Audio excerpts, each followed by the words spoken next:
Activists in South Los Angeles held a rally to protest the loss of redevelopment-funded projects there. They're asking state lawmakers to invest in low-income neighborhoods and to come up with an alternative for furthering community development. Pacifica's Ernesto Arce files this report from Los Angeles. You know, they can't do that. And it's so...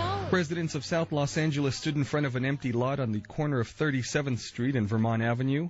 It's the former site of the Bethune Library, right across from one of the nation's most prestigious schools, the University of Southern California.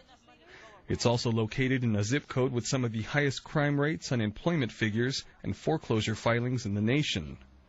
South LA activists say the Community Redevelopment Agency of Los Angeles had approved a project that would have provided 55 affordable homes and a fresh food grocery store. Now the project has been lost. We've been working for over 5 years to develop this piece of land that we're standing in front of today. Sandra McNeil is Executive Director of Trust South LA. Her organization is fighting to hold on to low-income housing ideas, such as Bethune Crossroads project.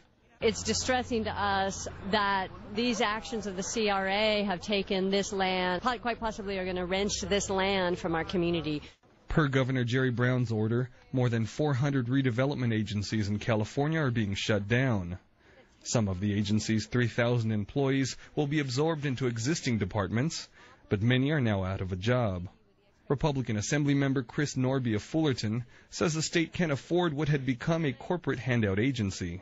The $6 billion a year, which they were siphoning away, especially from school districts, is no longer sustainable. The state's broke, and we can no longer afford this kind of expensive corporate welfare that redevelopment has become. But Jim Kennedy, interim executive director of the California Redevelopment Association, says most of the nearly 450 agencies, which his office oversees, provide essential services for many low-income Californians.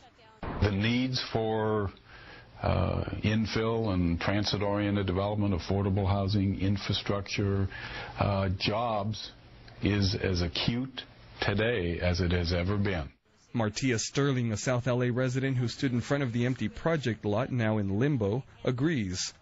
It's another move on the government's behalf to shorthand the unfortunate people.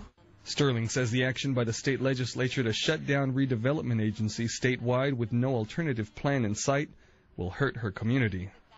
We're basically at a standstill. They promised us this land so that way we can be able to make the 55 homes for the family and the community. And now we're just at a standstill, and we have to make sure we put pressure on the right people so that way it goes through the way it was promised to us. The elimination of the agencies will immediately shift $1.7 billion to the state budget, along with an estimated $400 billion in years to come. Recent reports of corruption and lavish spending by housing authority officials in Los Angeles led to increased scrutiny of the agencies.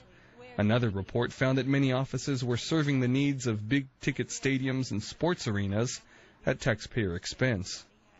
But the now-defunct agencies said redevelopment has contributed $40 billion to California's economy and generated another $2 billion in state and local taxes over the years.